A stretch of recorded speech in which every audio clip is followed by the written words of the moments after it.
Hey, Coach, can you hear us okay? Yes, indeed. Thank you, Coach. If you could just open it up with a quick recap of the game, and then we'll have questions for you.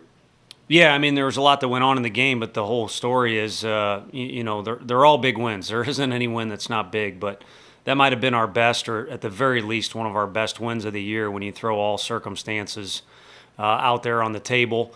Coming back from yesterday, not a lot of sleep, early wake up, facing, a guy who came into the SEC is labeled as one of the best lefties in the conference and one of the best closers in the country, sitting down there waiting too.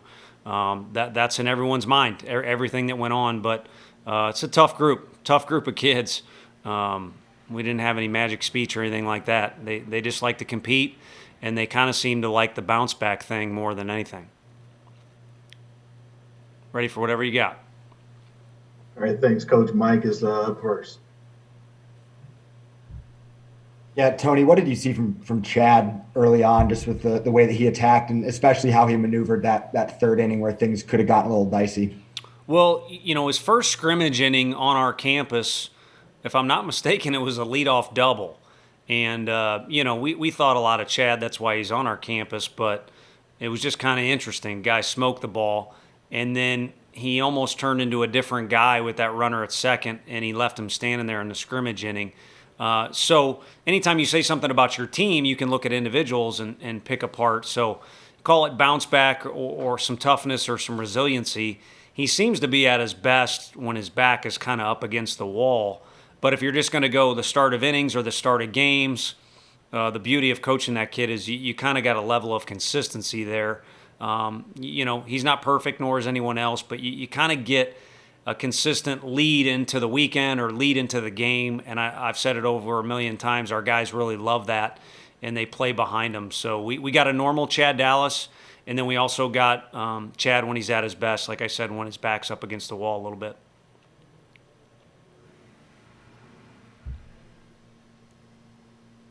Got Ben, Troy. Yeah, Tony, I've got two for you. Just as a follow-up to Chad, were you pleased with the 93 pitches and the workload? Was that about where you wanted him today? Yeah, and we were going to, I was teasing him that he wasn't going to get to see Allen again. That guy was hitting lasers, but he hits lasers off everybody. So we were going to give him until Allen, but,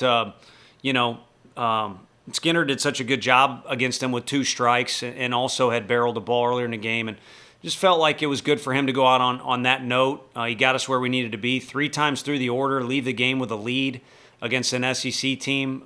That's huge. And so the one thing that I think you're kind of asking about too, the one good thing is we didn't have to overtax him. I mean, yes, he's started almost every weekend this year, but there was a weekend where there was a little bit of a break. We typically kind of ease our guys into longer, starts early in the season. And then on top of that, I really can't reflect and remember an outing where we kind of pushed him to the brink where he was well over 100 pitches. So nothing's perfect, but, worked out well. Center field, it kind of felt like y'all hit the ball just a little bit. Like yesterday, you just found holes and got some over the wall today. Did it kind of feel like that to you as well? Yeah, I think if you put together competitive or quality at-bats, odds will be in your favor. And that could be over the course of a game, a weekend, or a season, or a tournament. But you're not always going to get what you want. Even if you throw a good pitch, especially with high level of competition, the guy might square it up. Even though you maybe make a great play or turn a double play, the guy may beat it by a step. So, I spoke on the toughness part of our team. I think those guys are willing to put bad at-bats behind them and compete, or a bad swing behind them. And again, if you have those types of at-bats, then you'll find enough holes and all that stuff. I mean, Mississippi State hammered a couple balls too that we caught today, but at the end of the day, you make your own breaks. Tony, as a manager, was it important to jump out to that big lead early so you don't have to worry about doing the mental gymnastics of making sure guys are ready for the regional and all that stuff in terms of pitching and all that? Yeah, I mean, no one's bags were packed today, but there would have been an obvious deal. I mean, just to flip it and look at Mississippi State, I mean, had the good pleasure of, legendary coach Ron Polk is around the facility and saw him, and we were just kind of chit-chatting about next week. And those guys will be plenty ready, and their fans will have them ready, and the SEC will have any team that maybe left here earlier than they want to, which is pretty much everybody unless you win the dang thing. The conference will have everybody ready, and they would have us ready regardless of how we go into the regional play. But no, what it really does is, Blade was in relief today, or was at least going to be available. We were not forced to do that.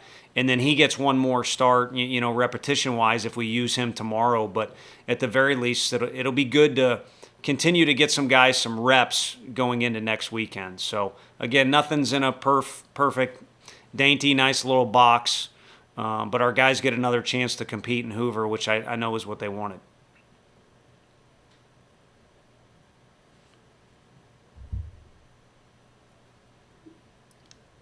Yeah, Wes is next. Yeah, Tony, I guess what kind of a jolt did y'all get from Pete's home run there? I mean, it's a tough lefty-lefty matchup. There's 2 outs. He just looked like he kind of got a fat one there and kind of did some damage with it. What kind of juice did that give the team? It gave me, I'm going to be selfish, it gave me a huge jolt because the guy truly is one of the better bat control hitters in the country. And he's a starting hitter in the SEC, therefore he's one of the better hitters in the country. But like a lot of our guys, when they try too hard or go outside of themselves, they end up kind of marring or, taking away from their natural swing. And there wasn't a lot of effort to that swing. And kudos to him because, again, he's facing McLeod. So it was excellent work. And it gave the guys a jolt because we got a bunch of personalities. Some of them are goofier than others in our locker room. And Pete's just a guy that everybody cheers for. And, couldn't be happier for him when he does anything successful because they know he's always had their back. And kind of like Heflin and a few of the other guys that have been through thick and thin here, he's kind of literally bleeds orange. So it impacted the way the guys thought. It wasn't just about a 3-run lead.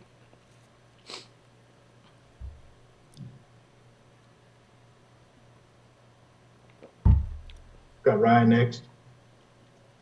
Liam was hitting the ball hard yesterday, but how good was it to see him have a big day, and how confident were you that his slump or cold stretch, whatever you want to call it, was going to be short-lived?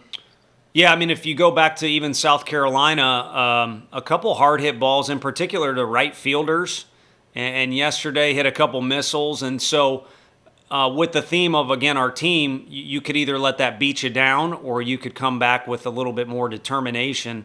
And there was something going on there with him in the cages. You just kind of felt it. He was determined to keep plowing ahead and just determined to have a good day. And the swings, delivered the same message or kind of said the same thing about the kid. So I hope I didn't step in front of him in his post-game interview, but he deserved that one, and we're obviously pretty dang blessed to have that guy leading off for us. And then Troy found the stat, but Landon Sims had just given up 15 hits all season going into the game. I know it wasn't a super high leverage situation, but just how impressive was it you guys were able to get 5 hits on him? Yeah, it's different for him when you're a closer and you go outside of your role. Circumstances change a little bit, but at the same time, we knew we had a good opportunity to face that guy today. And the one bit of confidence we can take is, again, the lefties we've seen in this league. I don't know who will play in the future outside of our conference, but it can't be anyone that's better. And then same thing, Leiter, Rocker, Cops, Sims. You'd be leaving other people out too if I kept going. Our guys have seemed to have a good approach against those guys. And, again, I think they like a little bit of the bounce-back thing or the challenge thing, or we played pretty well on the road. So I think all that stuff goes hand in hand. But we're very fortunate to do what we did, and then probably whoever has to face that guy the rest of the year is going to hate us because I don't know if he'll give up another run.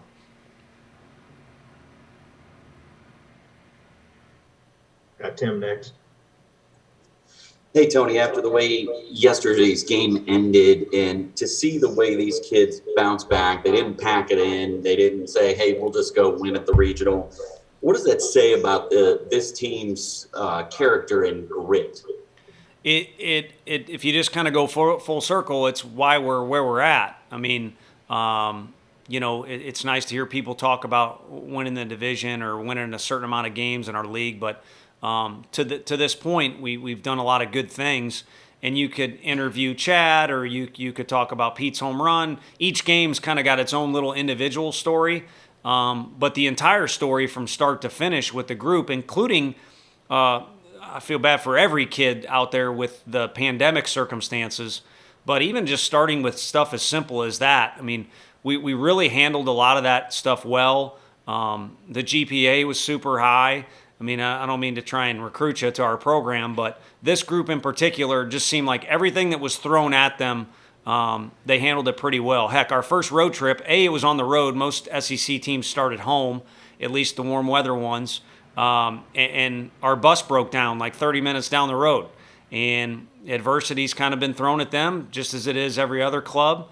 And they seem to kind of like it, or at least at the very least they respond well.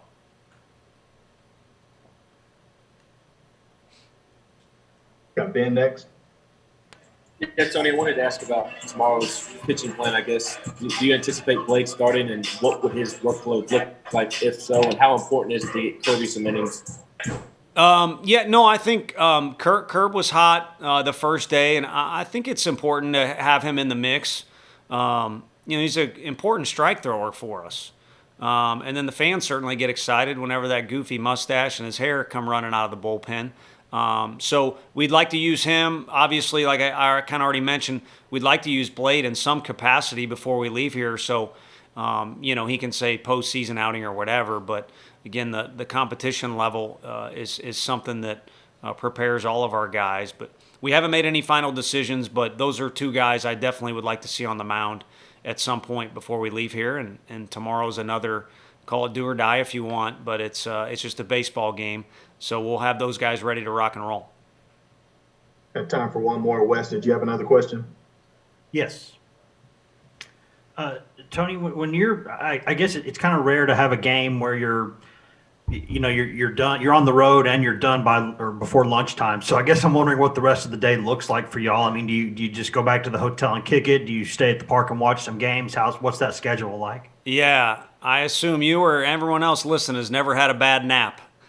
So me and Chad were out in the locker room. We both said the same thing. It feels like it's 5 o'clock.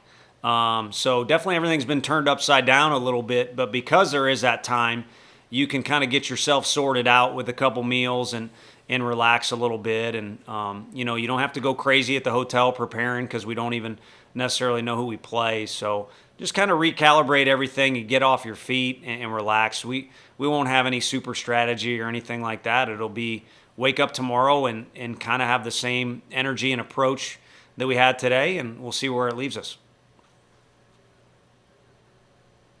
Hey, Coach, we appreciate your time. Thank you, sir. Yeah, thank you guys. Take it easy.